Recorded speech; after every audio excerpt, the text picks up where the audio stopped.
네, 골드만삭스에서는 내년의 글로벌 경제도 저성장을 이어나갈 것으로 예상을 하고 있습니다. 각국에서 통화 정책을 과감하게 내놓고 있음에도 불구하고 미미한 영향을 보여주고 있는데요. 왜 그런지 이유를 좀 분석해 보도록 하죠. 네, 일단 뭐 그 같은 저성장 전망에 따라서 증시도 내년에 별 볼 일이 없을 것이다라는 다소 부정적인 이야기를 내놨는데요. 글로벌 경제 성장 전망이 일단 어떻게 나오고 있는지 MTN의 김종일 연구위원과 함께 자세히 확인해 보겠습니다. 위원님. 네, 뭐 골드만삭스의 내년 전망이 맞고 틀리고 상관없이 글로벌 컨센서스는 내년에도 성장 속도는 빠르지 않는다라는 것입니다. 그 이유는 지금 뭐 브릭스 국가를 포함한 대부분의 이머징 국가들의 탄력이 둔화되고 있는 것과 함께 선진국의 회복도 일부 나타나고는 있습니다만 제한적이다라고 보고 있는 것이죠. 그래서 준비된 그림을 보시면 주요국의 실질 GDP인데요. 브릭스를 포함했을 때와 뺐을 때의 차이가 그렇게 크지 않다라는 거죠. 과거만큼의 그런 드라마틱한 브릭스의 상승이 없기 때문에 오히려 상승 탄력을 둔화시키는 모습을 보여주고 있기 때문이다. 이렇게 봐야 될 것 같고요. 실제로 선진국 내에서도 약간은 좀 다른 모습이죠. 미국은 계속 개선되고 있는 양상입니다만 유로존은 내년에 그렇게 큰 폭의 증가를 보이지 못할 것으로 오히려 소폭 위축될 것으로 예상이 되고 있고요.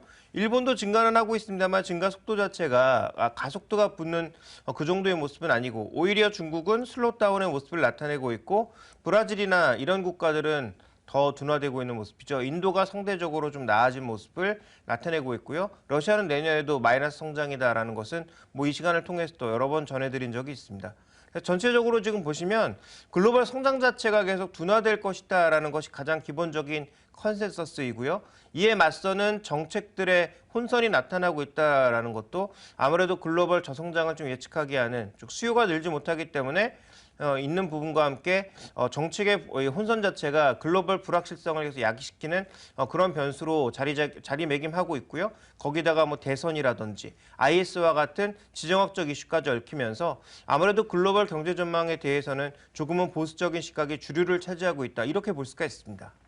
네, 각종 정책들의 혼선과 함께 또 유럽과 일본에서는 다소 엇갈리는 방향성을 제시하고 있기 때문에 네. 글로벌 시장 전체적으로는 보수적인 의견들이 더 많이 내비쳐지고 있는 상황인데요. 그렇다면 앞으로 지켜봐야 할 변수는 어떤 것들이 있을까요? 네, 제가 이제 감히 예측해 보건데 내년에 가장 많이 나올 얘기 중에 하나가 아마 양치기 소년일 겁니다. 왜 그러냐면 지금 준비된 그림을 보시면 지금 연준 위원들의 점도표로 예측한 금리 상승폭은 내년에 한 3번 정도 올린다라는 것이고요. 그 다음 연도에는 한 4번 정도의 뭐 추가적인 상승 뭐 이런 식으로 가고 있거든요. 근데 이걸 과연 누가 믿느냐라는 거죠. 지금까지 연준의 행보를 보면 뭐 옐런도 마찬가지고 거의 믿을 만한 얘기가 없었다라는 거죠. 시장과 계속 뭔가 소통하려고는 하고 있지만 확신을 주는 내용이 없었고 실제적으로 그 풍긴 뉘앙스와 결과물이 달랐던 적도 많았기 때문에 연준의 신뢰도가 낮아져 가고 있는 가운데 내년을 기점으로 연준법이 만약에 통과가 된다면 연준에 대한 신뢰도는 점점 더 떨어질 수밖에 없거든요.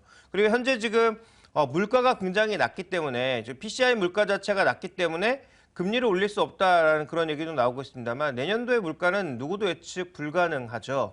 유가의 변동성과 함께 이미 유가의 낮은 수준을 상당히 이번 물가에 반영을 미리 했다라는 점에서 베이스 이펙트가 없다라는 거죠. 그러면 내년에 유가가 조금만 올라도 오히려 헤드라인 물가는 굉장히 많이 오른 듯한 그런 뉘앙스를 풍길 수 있고요. 제가 이제 최근에 계속 많이 언급드렸던 이 음식료, 특히 농산물 가격 같은 경우가 라니냐 효과로 만약에 오르게 된다면 내년에 헤드라인 물가는 굉장히 빠른 속도로 올라갈 수 있거든요. 이미 뭐 집값 같은 것들은 많이 올라간 상황이고 금리도 조금 올렸을 때 물가의 상승 압력은 높아질 수 있기 때문에 그러니까 우리가 중요하게 살펴봐야 되는 건 물가나 이런 가격 변수들이 어디서 자극만 주면 빠르게 움직일 수 있다라는 것이죠. 그래서 금리가 앞으로 올라갈 수 있다라는 뉘앙스에 사람들이 만약에 물건들을 내놓거나 뭐 채권을 팔거나 이런 모습들을 보일 때 이 전체적인 금리 시장의 변동성이 커질 수도 있는 상황이기 때문에 결국 변수는 내년에 이제 정책에 대해서 쉽게 예측할 수가 없고 아마 양치기 소년이라든지 연준에 대한 불신뢰라든지 이런 얘기들이 굉장히 높아질 수 있다는 게 핵심 포인트, 변수가 아닌가라고 보고 있습니다. 내년 경제 성장도 별로 좋지 못할 것이고 여기에다가 통화 정책에 대한 확신도 하기가 어려운 모습입니다. 이렇게 된다면 투자 심리가 크게 개선되기엔 상당히 어려울 것 같은데요. 여전히 뭐 전체 시장보다는 종목이나 업종에 집중하는 편이 낫겠죠. 어떤 부분들을 좀 기대감을 갖고 앞으로 살펴보는 게 좋을까요? 근데 뻔히 이제 방향이 나와 있는 것들이 있기 때문에 실제로 이제 지수에 투자하는 것은 어렵고 올해 가장 힘들었던 분들이 아마 파생상품 투자자들이 아닌가 생각이 되는데요. 이쪽은 뭐 쉽지 않겠지만 저는 그래도 이 종목을 선택하는 데 있어서는 뭐 좋은 부분들이 많이 있다고 보고 있습니다. 준비된 그림을 보시면 지금 중국의 경제 개발 계획에서 지역 개발 프로젝트 1대1로 같은 것들이라고 봐야 되겠죠. 거기다 뭐 유럽의 융커 플랜 같은 것들, 뭐 이런 것들이 충분히 추진되고 있는 상황이기 때문에 이런 재정 정책 상황에서의 국내 기업들이 얼마나 끼어들지는 조금 지켜봐야 되겠습니다만 어쨌든 기회가 있다라는 거죠. 그렇다면 대부분의 수주 산업들이 지금 뭐 바닥을 치고 추가적으로 이제 한계 기업까지 내몰린 상황인데 이들 쪽에서 뭔가 조금만 숨통을 틔워줘도 주가의 개념에서는 충분히 오를 만한 요인들이 많이 마련될 수 있겠다라는 것이고요. 그다음에 이제 중국 제조업 이 플랜 2025 플랜 같은 경우에도 보시면 중국이 이제 부품 소재 쪽을 강화하겠다. 그리고 향후 이제 키우려고 하는 산업들이 하이테크 산업이다. 이런 쪽에 충분히 우리가 좀 자리매김할 수 있는 산업들이 있다라는 것입니다. 그래서 관련된 기업들을 보시면 뭐 2차 전지라든지 IT 장비라든지 그다음에 뭐 IT 소재라든지 이런 쪽에 여전히 기회가 있다라고 보고 있고요. 대표적인 기업들은 다 아시죠?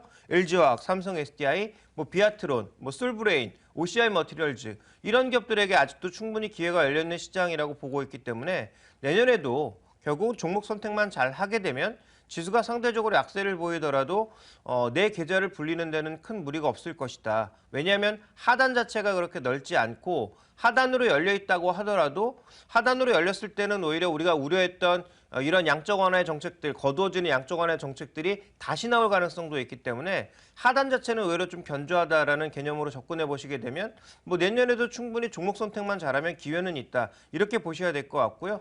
다만 올해 많이 올랐던 바이오 쪽의 기회가 오히려 조금 더 줄어들지 않겠느냐. 이렇게 보시는 게 저는 중요할 것 같습니다. 네, 이렇게 해서 바이오 중심으로 다시 한 번 더 기회를 잡아볼 그런 측면에 대해서 살펴봐 주셨는데요. 그렇다면 그 안에서도 어떤 종목군을 중심으로 전략을 세워보면 좋을까요?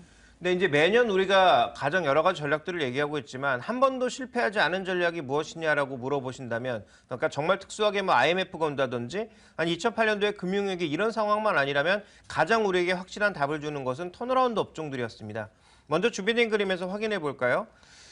이게 신한 그 자료인데요. 신한 그 금융투자 자료를 보시면 2012년에는 초과 수익률, 그러니까 시장 대비 초과 수익률이 한 17% 정도였고 2013년에는 30%가 넘었고요. 올해도 지금 예측상으로는 초과 수익률, 즉 지수 대비 초과 수익률이 20%가 넘습니다. 그러니까 벤치마크에 투자하는 것보다는 턴어라운드에 투자하는 것이 항상 수익률이 평균적으로 봤을 때도 20%가량 좋았다라는 거죠. 그렇다면 무엇이 턴어라운드 종목이냐가 핵심인데요. 방금 전에도 언급드렸습니다만 뭐 한진중공업 같은 이런 수주 산업들이 전반적으로 이제 턴어라운드라고 봐야 될 것 같고요. 그다음에 그 에너지 기업들, 특히 이제 기본적인 에너지 기업들이 아니라 신재생 에너지와 관련된 에너지 기업들이 가장 이제 턴어라운드 시도할 가능성이 높다라는 거죠. 왜냐하면 뭐 정책적인 배려가 있지 않겠습니까? 조금 후에도 얘기하겠지만 뭐 파리 기후 협약과 같은 이런 모멘텀들이 나타나고 있다라는 것에 주목해 볼 필요가 있을 것 같고요. 또 이제 군수 산업 같은 것들도 계속 이제 범위가 넓어지다 보니까 이런 쪽에 기회가 돌아온다라는 거죠. 그래서 이제 증감률 자체는 별로 의미가 없습니다. 왜냐하면 마이너스를 쳤다가 아니면 이번에 영업이익이 1억이었다가 100억 되면 바로 이제 1000%, 10,000% 늘어나는 거 아니겠습니까? 그래서 변화율 자체는 의미가 없고 실제로 이제 매출이라든지 올해 이제 주가 성과가 별로 좋지 않았던 그런 기업들이 과연 어떤 모습을 보일 것이냐 이런 게 중요하다라는 거죠. 그래서 뭐 현대 로템이라든지 현대중공업 같은 뭐 이런 기업들에 우리가 한번 기회를 주는 것이 좋지 않겠느냐. 2016년도에 올해 안 좋았던 기업들이 내년에 어떻게 회복할지 이 부분에 포커스를 맞춰보는 것도 투자 전략의 한 축이다. 이게 전부는 아니겠지만 분명히 중요한 한 축을 이룰 것이다라고 보시는 게 좋을 것 같습니다. 네, 내년 증시에 대한 전망은 별로 어둡지만 그래도 그 안에서 저희가 좀 기회를 찾아보는 이야기를 하고 있습니다. 이런 가운데 파리 기후 협약에 대한 것도 기회가 될 수 있다라는 이야기를 전해주셨는데요. 다음 주에 열리게 됩니다. 여기에서 최대 포인트부터 일단 짚어볼까요? 네, 일단 중요한 핵심은 뭐냐면 두 가지죠. 그러니까 지금까지 교토의 정서는 2020년도까지 어떻게 감축해 나갈 것인가에 대한 의무였다면 이번 파리 기후 협약은 2020년 이후를 얘기하고 있습니다. 그러니까 향후 이제 미래 그림을 또 어떻게 그려나갈지가 중요하다라는 것이고요.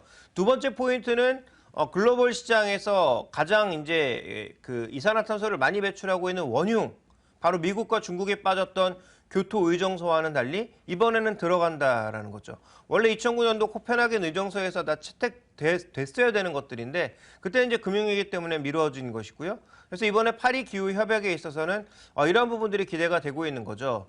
근데 이제 먼저 준비된 그림을 보시면 지금 태양광 ETF가 올해 급락한 이후에 전혀 회복이 안 되고 있는 결정적인 이유가 유가의 급락 때문이었고 분명히 투자가 되고 있음에도 불구하고 폴리실리콘을 비롯한 대부분의 이제 부품 가격들이 회복되지 않으면서 관련된 종목군들의 주가 동향은 굉장히 미미하고 시장 대비 더 약한 모습을 보였습니다. 네, 말씀드렸다시피 향후 이제 파리 기후협약이 이루어지게 된다면 이와 관련된 종목군들에게도 충분히 모멘텀이 있을 수 있는 거죠. 그렇다면 이제 우리가 좀 살펴봐야 될 투자 대상 종목군들은 이 이산화탄소를 줄이는 데 있어서 기여하는 게 이제 전기차라고 봐야 되기 때문에 글로벌 시장에서 뭐 테슬라라든지 뭐 비아디라든지 이런 종목군들에 대한 투자가 저는 유효하다라고 보고 있고요. 또 2차 전지, 태양광, 풍력 뭐 이런 종목군들에 대한 관심도 괜찮다라고 보고 있습니다.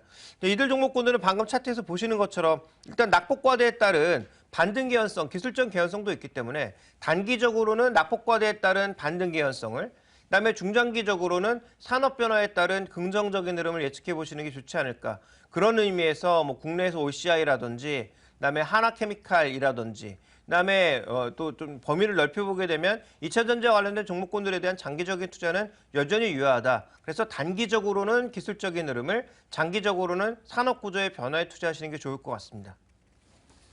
네, 이렇게 해서 이제 뭐 연말이 다가오면서 내년에 있을 글로벌 변수들과 함께 또 어디에서 기회를 찾을 수 있을지 그에 따른 이야기들을 나눠봤는데요. 중장기적인 대책 그리고 그에 대한 대안들을 여러분들에게 말씀드렸습니다. 그렇다면 오늘장에 있어서의 단기적인 전략은 어떻게 찾으면 좋을지 오늘장 선전략에서 확인해 보겠습니다.